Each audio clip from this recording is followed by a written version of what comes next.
Hello, मी चंद्रकला आणि माझ्या चॅनलमध्ये तुम्हा सर्वांचे खूप खूप स्वागत आहे. तर मग आज आपण गुजराती फाफडा घरच्या घरी झटपट आणि साध्या पद्धतीने बनवणार आहोत. तर त्यासाठी बेसनचं पीठ घ्यायचं, 1 चमचा ओवा हातावरती घसरून घालून घ्यायचा, चवीप्रमाणे मीठ आणि अर्धा चमचा हळद आणि 1 चिमूटभर खाण्याचा सोडा घालून 2 चमचे तेल घालून चांगलं पीठ मिक्स करून घ्यायचं. हातावरती थोडं थोडं पाणी घालून चांगलं घट्टसर पीठ मिक्स करून घ्यायचं आणि मग पिठाला चिकटपणा येण्यासाठी एक 5-10 मिनटासाठी झाकून ठेवायचं.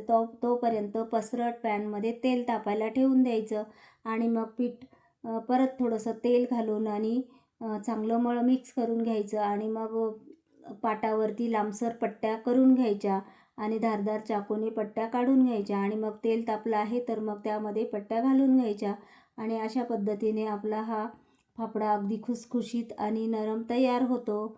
झटपट आणि अगदी साध्या पद्धतीने फाफडा तयार होतो. चवीला पण फार छान लागतो. तुम्ही पण बनवा अशा पद्धतीने. व्हिडिओ आवडला असेल तर लाईक करा, शेअर करा, सबस्क्राईब करा आणि कॉमेंट करा.